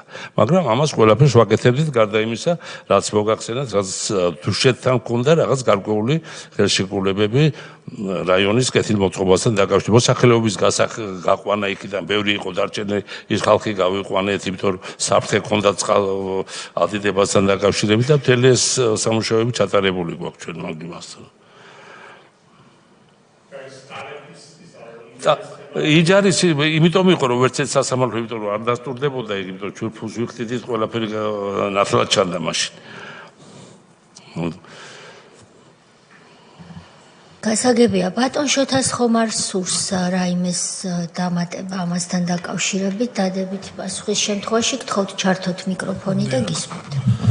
მე შემიძლია ერთი რამ დავამატო. ჟინერთან დაკავშირებით, ბატონ შოთა, შემდეგ გადავალთ სხვა კომპანიას. გაჩნდა სურვილი რომ ასეთი თქვა ნაშრომი გავიკეთებინა, შეგვექმნა ესეთი გიგნი, იმიტომ მთელი აი პერიოდის განმავლობაში რაც ჟინერში და სხვა ელექტროსადგურებში მე პრესაში მუშაობდი და სწორედ ამ კუთხით ვაშუქებდი მასალებს. ეს იყო ძალიან რთული პერიოდი თქვენ მოგეხსენებათ და ჟინერი და ჟინოალხესი იყო პირველი ელექტროსადგური, რომელიც გაიმართა ქართველი ინვესტორების მიერ. ეს უპრეცედენტო შემთხვევა იყო და არც იმის შემდეგ არ მახსენდება რომ ესეთ სადგურზე რომ ქართველი ინვესტორი სულიყოს გაეკეთებინა აიმხელა სამუშაო, რაც მაშინ ჟინერმა გააკეთა.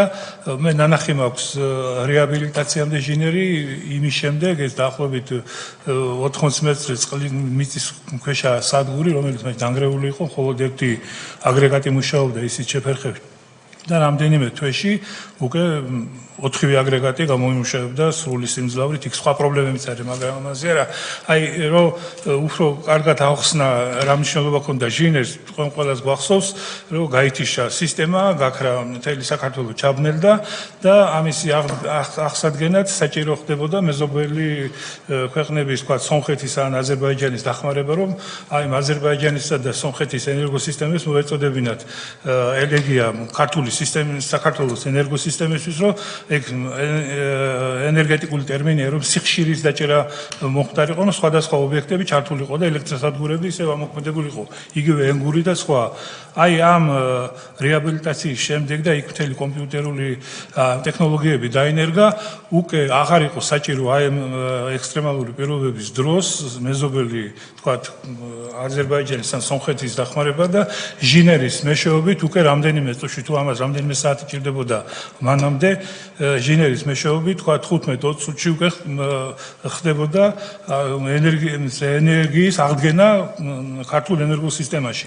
ამდენად გამართულად მუშაობდა ეს სადგური და ესეც იყო ერთ-ერთი მნიშვნელოვანი, რომ ქართულ ენერგოსისტემაში მუშაობდნენ სპეციალისტები, ვინც შეძლო ამ დონეზე გაემართა ელექტროსადგური არა უცხოური დახმარებებით, მაშინ ძალიან დიდი ფული იხარჯებოდა უკვე რეაბილიტაციაზე, ენგურის, იგივე ნამახვანის, რიონის, ექსიმენსის და სხვა კომპანიები, უცხოური ორგანიზაციები ხარჯავდნენ.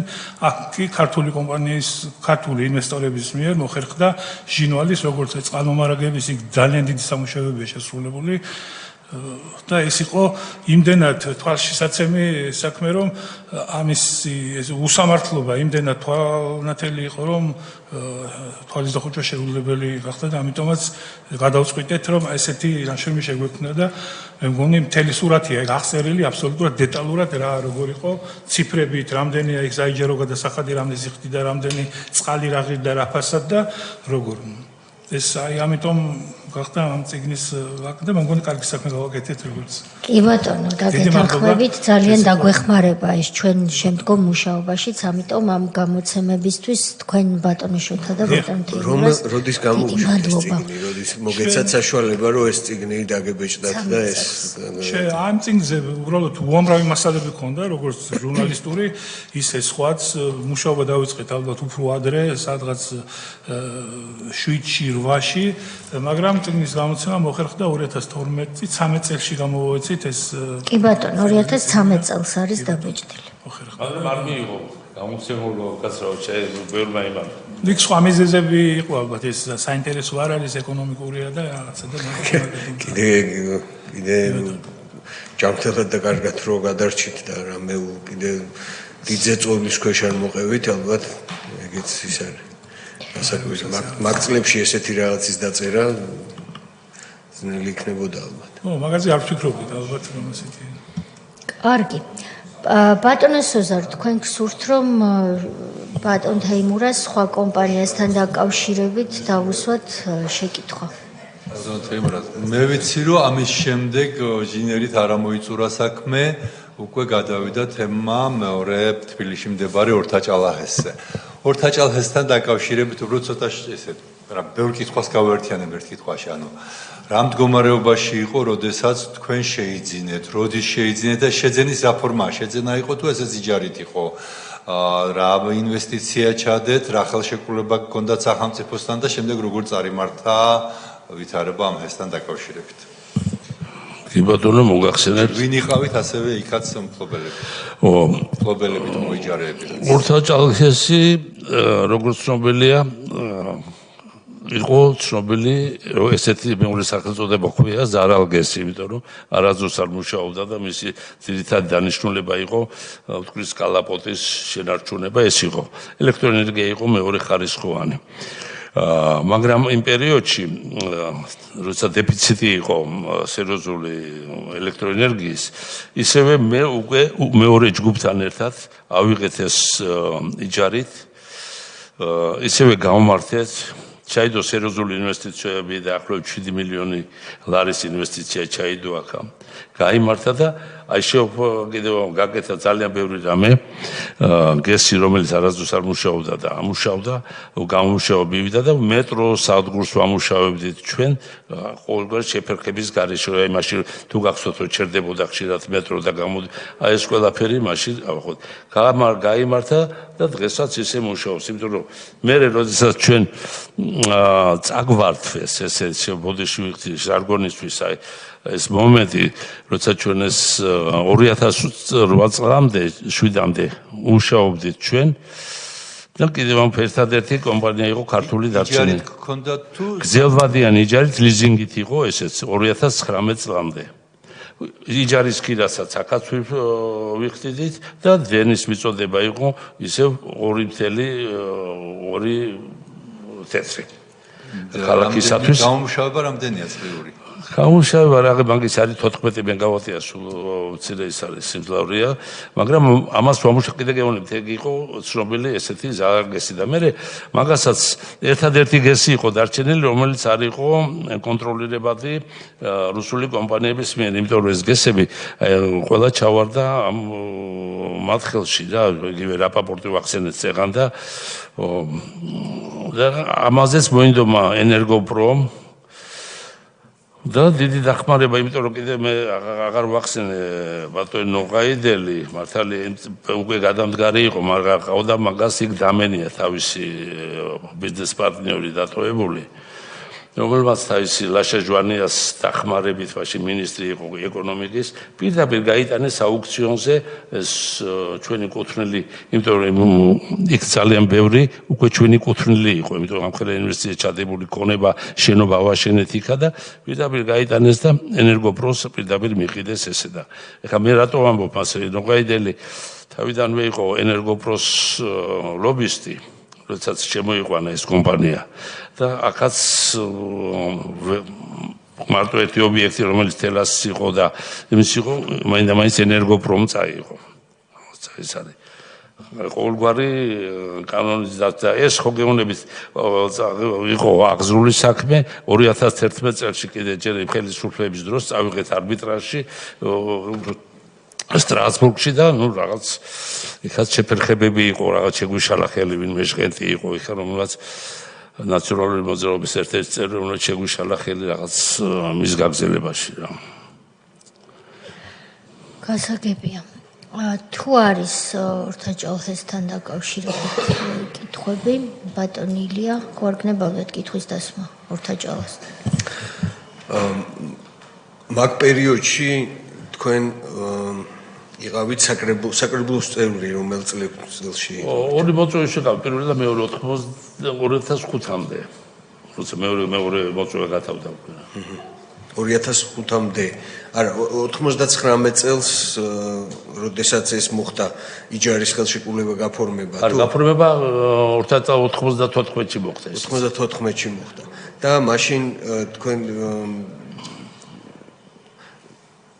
საკრებულოსთან კავშირი არ მქონდა არავისთან არაფერი კავშირი არ მქონდა მე ვიყავი უკვე თელასის სამეთვალყურეო საბჭოს თავმჯდომარე როცა გაიყიდა თელასი მაგრამ მანამდე არავითარი შეხება არ მქონია 7 მილიონი ინვესტიცია რო ახსენეთ ეს თქვენ და ბატონმა ჩაჩხიანმა არა აქ ჩაჩხიანი აღარ იყო აქ უკვე სხვა ჯგუფი იყო თანამშრომლები იყვნენ და ძირითადი ინვესტორი ვიყავი მე ძირითადად თქვენი ინვესტიცია იყო ეს ბატონო ძირითადი ინვესტიცია 7 მილიონი იყო თქვენი?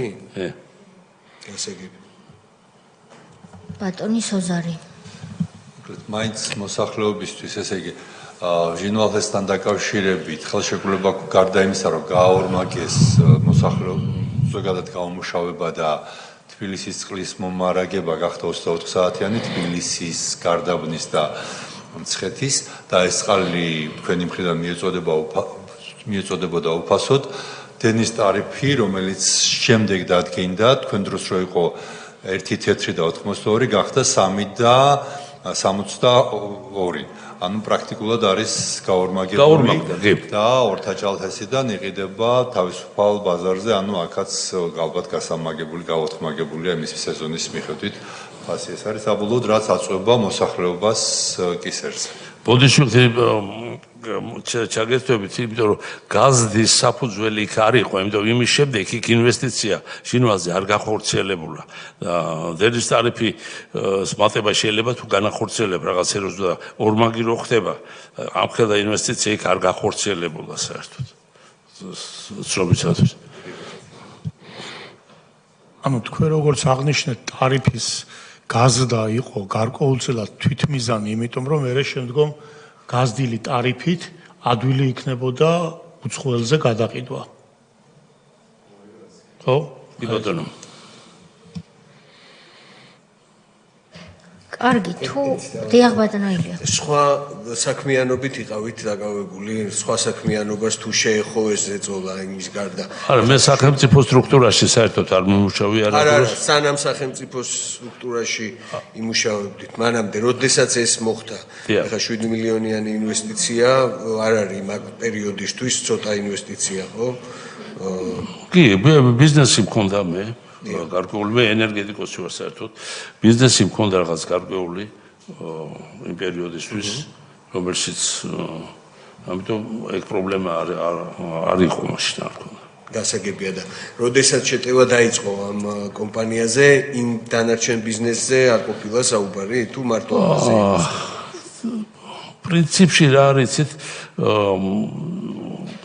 შემეშვენიცით რაღაცა იყო აი მე წეგან მახსენ რაღაცა გარკვეული დამოკიდებულება იყო და რომელიც ეთქობა ბოლომდე ვერ გამიმეტეს რატომღაც არ ვიცი რა არ ვიცი მე თვითონ ვერ ვხსნი ამ ფაქტს.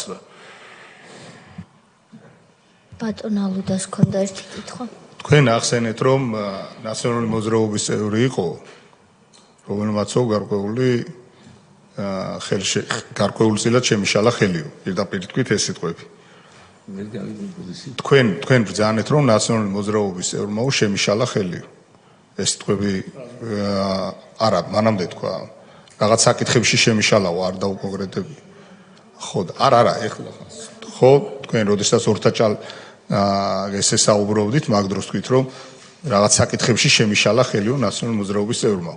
ეხნებ გითხრათ. სტრასბურგში. მაშინ რომ ახმა არ დაგვჭირს ესეთი. და კონკრეტეთ ვინ იყო და რა ხელი შეეშლაზია საუბარი. სარჩელი, რომელიც გაიგზავნა იქა, მე მირჩიეს, რომ მე ჩავსულიყავი იქ და იქ რაღაც თავისი პროცედურები აქვს, მე არ ვიცი. და შემახვედრეს ვინმე მამუკას გენტი თქვით ვარსთები ეგეთი, რომელიც იქ მოძრაობდა და იქ მოხდა რაღაც ხელოვნური ისა, რომ რაღაც დაპირება იყო, რომ მაგას დააჩქარებდნენ ამ პროცესს, რომელიც მე მაინტერესებდა და აღმოჩნდა პირიქით, რომ არავითარი არ ყოფილა და რომელი წელი იყო ბატონო თეიმურაზ? 2011 თუ არ ვცდები. ხო, ეს მამუკა ჟღენტი ამ დროს არის საქართველოს ელჩი. აღარ იყო ელჩი, მე მგონი. 11 წელს აღარ იყო. ელჩი იყო, არ მახსოვს, მაგრამ ელჩი არ იყო იმ პერიოდში. სად შეხვდით მას? ხო არ გახსოვთ სტრასბურგში რომ და ვინ შეგახვედრათ ისიც? ჯერ კიშინიოვში შევხვდი. კიშინიოვში შეხვდით. დიახ. და მე ვიყავი სტრასბურგში რა. ვინ იღებდა ამ აქედან იყო რაღაც რეკომენდაცია, რომ მითხრეს, რომ ეს როგორც ხდება რა ამ ვარიანტში, რომ თუ გინდა დაჩქარდესო, ნახეო და მოგეხმარება. და კიშინიოვში ჩაფრინდით სპეციალურად. კიშინიოვში რაღაც შეხება ქონდა, ეხლა მე ვეღარ ვიხსენებ რა ქონდა მაგას, მაგრამ რაღაც ქონდა შეხება. ხო, ჩვენ გვახსოვს რა შეხებაც ქონდა კიშინიოვთან. და იქ შეხვდით. კი. ნიკავით თუ ესრებოდა. ხა გადაიხადეთ ამ დაჩქარებაში? არა, მაგიება. აღარ მახსოვს მაგის, მაგრამ რაღაც იყო საჩუქარი გავუკეთე რაღაც. გავუკეთე საჩუქარი დაჩქარებისთვის რაღაც. კომისიის ინფორმაციის დამოუკიდებლად. არა, ქთამი არ მიმიცია, ქთამი არ. მარტო იყავით თუ ესრებოდა მე ამ შეხვედრას? არა, მე მარტო ვიყავი, მარტო. თქვენ შეგიძლიათ ეხლა თუ არ გახსოვთ შემდგომ ჩვენ დასკვნაში ასასახათ, რომ ზუსტად გაიხსენოთ თარიღი, წელი, როდის იყავით? რა არიცით ეს ყველაფერი მე მაქვს იმაში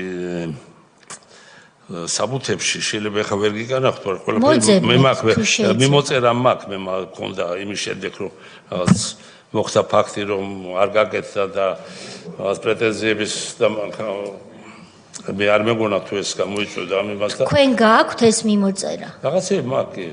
კი. მაშინ მე მინდა კომისიას ვთხოვო კენჭისყრაზე გადაწყვეტილება, რომ ბატონ თეიმურაზ ვთხოვოთ ოფიციალურად, რომ ეს მიმოწერა, როცა შეძლებს მომდევნო 2 კვირის ვადაში წარმოადგინოს, ვინ არის მომხრე. მადლობა, გადაწყვეტილება მიღებულია, მადლობა ბატონ ალუდას, რომ ამ საკითხს ჩაეძია. იმიტომ რომ ეს ძალიან მნიშვნელოვანი საკითხია. იცით რა მაინტერესებს? თქვენ თვალყურსადევნებთ ხო ზოგადად მიმდინარე პროცესებს და დარწმუნებული ვართ რომ თქვენ პასუხისმგებლიანი საქართველოს მოქალაქე ბრძანდებით. აი თქვენ ახლა რაც ახსენეთ და იცით ალბათ ჩემმა კოლეგამ გაგაფრთხილათ რომ თქვენ ხელი გაქვთ მოწერილი რომ უნდა ილაპარაკოთ სიმართლე. და ამაზე გაფრთხილებული ხართ და ხელმოწერით ეს თქვენ დადასტურებული გაქვთ. ევროპულ სასამართლოში საქმის დაჩქარებისთვის მნიშვნელობა არ აქვს ახლა ამას საჩუქარი გადაეცით თუ როგორ იყო ეს. აი თქვენი აღქმით განათლებული კაცი ბრძანდებით. საზოგადოება გვიყურებს. აი ახალგაზრდები ესრებიან ამ ყველაფერს. ზოგადად არამც თუ ევროპულ სასამართლოში ზოგადად საქმის წარმოებაში ჩარევა არის ეს ხომ სასამართლოში საქმის წარმოების და მიმდინარეობის დროს ჩარევა არის პირდაპირ ჩარევა და არ ვიცი ეს უკვე შემდეგი საკითხი არის. აი თქვენი აღქმითაც ახლა როგორ გარეშე პირზე არის მით უმეტეს საუბარი, ხო ესეა? მესამე პირი, რომელიც არც ადვოკატი არის, არც ზოგადად მით უმეტეს სასამართლოს თანამშრომელი, როგორ უნდა დაეჩქარებინეს და კიდაც ესე რო ყოფილიყო თქვენ ამისთვის, როდესაც ამაზე არის საუბარი. ჯერ მარტო საუბარი რომ საუბარს რო ხაზი გაუსვათ, არამც თუ ის რომ რაიმე საჩუქარზე. ეს თქვენი აღქმით, აი საზოგადოებას რომ უთხრათ. იმიტომ რომ ეს ხალხი აჯანჯღარებენ ამ ქვეყანას. და სერიოზულად აჯანჯღარებენ. და ეს მათ შორის თქვენი ქვეყანაც არის, თქვენი შვილების ქვეყანაც არის და მათი შვილების ქვეყანაც არის. და აი ამ ახალგაზრდების გასაგონად მინდა ვთქვა, ეს ხალხი დღეს რომ ჯიხს იცემს გულზე რომ ევროპელების მანტიას ცდილობს რომ მოისხას. აი, როდესაც თქვენ კიშინოვში, არ ვიცი, კაფეში თუ რესტორანში, როდესაც ისხედით და ის გეუბნებოდათ რომ მე მივხედავ მაგას ევროპულ სასამართლოში დავაჩქარებ და თქვენ სასარგებლო გადაწყვეტილებას გამოვატანებ. ეს არის ევროპული სტანდარტი, აი თქვენ მინდა რომ ეს კაფეოთ რომ გასცეთ ამაზე პასუხი და არაორაზრო უნდა და საზოგადოების გასაგონად და განსაკუთრებით ახალგაზრდების გასაგონად, იმიტომ რომ ეს ხალხი ჩვენ კი ვიცით ვინც არიან. ამათ არაფერი საერთო არ აქვს ევროპულ ნამდვილ ღირებულებასთან. არ შეიძლება რომ ყავარჯნიანი ადამიანი აუპატიურებდეს ადამიანს და ეს იყოს ევროპული ღირებულება. და არ შეიძლება რომ ადამიანი ევროპულ სასამართლოში საქმის მოგვარებას გვირდებოდეს საჩუქარს იღებდეს და ეს იყოს ევროპული ღირებულება. ეს არ ამგონია რომ ასე იყოს. და თუ მე ვწდები და სხვაგვარად არის. საჯარო არის ეს ყველაფერი და გამოვიდნენ და თქვა როგორ არის. აი ეს მინდა რომ კაფეოთ ახსნათ, იმიტომ რომ ამ ძალიან დიდი დატვირთვა აქვს. დიდი მადლობა. და პლუს სანამ გვიპასუხებთ ბატონ თეიმურაზ, გავაგრძელებ ბატონი ალუდას აზრს და პლუს შემდეგ ასეთი ბრჭყალებში ვითომ დიპლომატები, როგორიც ბატონი მამუკა ჟღენტი ბრძანდება, ქმნიდეს რაღაცა დიპლომატთა კლუბს და წლების მანძილზე იქიდან საფრთხეს უქმნიდეს საქართველოს საგარეო პოლიტიკას, მის წარმატებას და შევადარიგებებს, რა თქმა უნდა, ბრჭყალებში აძლევდეს ქართულ ხალხს და სახელმწიფოს. აქვე დავძენ, რომ ბატონ მამუკა ჟღენტს არასდროს არავით არის შეხება სტრასბურგის სასამართლოსთან არ ქონია.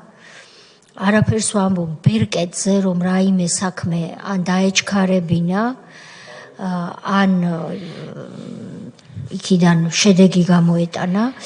არანაირი ბერკეტი, არც ოფიციალური და არც არაოფიციალური, არასდროს არ ქონია. შესაბამისად, საქმე უნდა გქონდეს რაღაცა ტიპის თაღლითობასთან მისი მხრიდან, ვინაიდან თქვენ მან რეალურად კიშინევში ჩაგიყვანათ არაფრის გამო. მაგრამ თქვენი შეფასება როგორია, ეს რამდენად მისი მხრიდან იყო სწორი ქცევა, როდესაც მას არანაირი შესაძლებლობა არ ჰქონდა შეესრულებინა ის დაპირება, რომელიც თურმე თქვენთვის მოუწია. გასაგებია, მე უბრალოდ გეტყვით, რომ ჩემი თხოვნა არ ყოფილა, რომ განაჩენთან დაკავშირებით რაღაცა იმას აქ იყო ერთი თხოვნა, უბრალოდ მე როგორც ვიცოდი, ხა არა გათვითცნობიერებული, ვიცოდი, რომ მიღების თემა იყო მთავარი, რომ სასამართლოს იქ მიიღო ეს წარმოებაში. დანარჩენ ეგ არის, არა, ნუ არ ვიცი, ეგ როგორც მე მითხეს, თორე იქ, ეხლა ვისთან მოხდება, რა მოხდება, მაგაზე არც იყო საუბარი, არც მოთხოვნა იყო ჩემგან და არც და მაგაზე არ ყოფილა. აქ საუბარი იყო, რომ მამუკა ჟღენტი გეუბნებოდათ, თქვენი აღქმით ესაუბრებოდით პირს, რომელიც თქვენივე აღქმით, ესე იგი, ეს აღქმები ჰაერიდან ხო არ მოდიოდა რა, და საპირისპირო მოქმედება უნდა განეხორციელებინა. მას რომ თქვენ ეს აღქმები დაგჩენოდათ, რომ ესე იგი, ის ფილტრი, რომელიც ასე ვთქვათ, ერთ-ერთი მნიშვნელოვანი საფეხური, რაც სამართლის სტანდარტით და მათ შორის სტრასბურგის კანონმდებლობით კაცრად არის რეგულირებული, ეს ფილტრი გადალახულიყო. ეს ჩარევა აბა არის. თუ უშუალოდ სასამართლო მიიჩნევს, რომ არ არის დასაშვებობის სტანდარტი, ესეც კანონით არის გათვალისწინებული და არა ჟღენტის ან ვინმე პეტრეს ნევასურვილზე არის ეს დამოკიდებული. ესე იგი, თქვენ ესაუბრებოდით პირს, რომელიც გეუბნებოდათ, რომ მე აი ამ სტანდარტს გადავალახინებ თქვენს სარჩელს და იქნება მიღებული. ანუ დასაშვებობის სტანდარტს ეს არის ჩარევა, აბა მეტი კი არაფერი არ არის. მადლობა. ვინ დაგაკავშირათ ბატონ მამუკაჟღანთან ბატონო თეიმურას? მამამისი იყო რაღაც უფროს თაობის პიროვნება და მაგან მირჩი. ოჯახის მეშვეობა. ხო, მამამისმა მირჩია რომ ხო და კიდევ ამბობ რომ აქ იყო ჩემი უბრალოდ რომ ეს მისულიყო და განხილვაში მომხდარიყო. მე აქ პრეტენზია არ გქონდა. კი, გასაგებია, კი ბატონო. კარგი, ნუ მიმოწერა წარმოადგინეთ და ასევე თუ არ შეწუხდებით თქვენ და ბატონიშოთა ამ ძალიან მნიშვნელოვანი ორი წიგნის თუ გაქვთ შემონახული ან ელექტრონული ვერსიები, ან ორ-ორი ეგზემპლარი დამატებით. მე მოგაწოდებთ კი გვაქეს და დიდი მადლობა. მე ერთი ეგზემპლარი თქვენთვის ქონდა პირადად წამოღებული და უღმესი მადლობა, უღმესი მადლობა. დაგიწევთ და დანარჩენს იმასთან ერთად მე კი ბატონო. ბატონო თეიმურაზ, მე მინდა და ალბათ კომისიის ყველა წევრის პოზიციასაც გამოვხატავ. მადლობა გადაგიხადოთ იმ საქმისთვის და დროისთვის, ენერგიისთვის, რაც თქვენ ქართული ენერგეტიკის განვითარებაში ჩადეთ. 90-იანი წლებიდან მოყოლებული, მაშინ როცა როგორც თქვენ აღნიშნეთ, არაერთი ჩვენგანი ახალგაზრდა ასაკში ვიყავით და თქვენ მუშაობდით მაშინ, ჯერ კიდევ მაშინ იმისთვის, რომ ჩვენ უკეთეს ქვეყანაში გვეცხოვრა, მაგრამ ამასობაში მოხდა ის, რაც მოხდა და გარკვეული ძალები მოქალაქეთა კავშირის წიაღიდან მოვიდნენ ხელისუფლებაში, შემდეგ ჩამოყალიბდნენ სააკაშვილის მეთაურობით ნაციონალურ მოძრაობად და ჩვენს ქვეყანას დამართეს ის დიდი უბედურებები და გახვიეს დანაშაულების პრაქტიკულად ჩვენს ქვეყანაში ყველა ოჯახი თითოეულ ოჯახს შეეხოეს დანაშაულების კასკადში და თქვენ იყავით ერთ-ერთი მსხვერპლი. მადლობა გაწეული საქმიანობისთვის. კარგია რომ ახალგაზრდებმაც ვინც აქ ესწრება, სხვები ვინც გვისმენენ, მოისმინეს იმის შესახებ, ბატონმა შოთამ ეს კარგად აღნიშნა, რომ ჟინვალ ჰესი იყო რეალურად ის პირველი და პრაქტიკულად დღემდე ერთადერთი კომპანია, სადაც სრულად ქართველების და ქართული ინვესტიცია იქნა ჩადებული თავიდან და გაიმართა წელში და სახელმწიფოს ვალი იყო ამის ხელშეწყობა და არა პირიქით. მაგრამ მოხდა პირიქით და ეს ყველაფერი ამ წიგნებში არის სათანადო დასახული. ამისთვისაც მადლობა. ჩვენ რა თქმა უნდა დავრჩებით თქვენთან კონტაქტზე, ვინაიდან ეს საქმე და ჟინერის საქმეს გულისხმობ და ასევე ორთაჭალჰესის საქმე ჩვენი სურვილია რომ ჩვენს დასკვნაში სათანადოდ აისახოს და აქ რა თქმა უნდა თქვენი მომდევნო კონსულტაცია და დახმარება კვლავ დაგვრჩირდება. წინასწარ მადლობა ამისთვისაც. დროებით გემშვიდობებით, თუ რაიმეს თქმა გსურთ შემაჯამებელი სახით ბრძანეთ და დაგემშვიდობებით. დიდი მადლობა მოსმენისათვის, ძალიან საინტერესო იყო, ძალიან სასიამოვნო ჩემთვის, რომ ამოდენი წლების შემდეგ მოხდა ის რაც ჩვენ გვიდოდა გვეთქვა ეს თქვითა და თუნებას მომცემთ მე ის დაგიტოვებთ გადავწევთ. დიდი მადლობა, ჩვენ 15 წუთით გამოაცხადოთ შესვენება.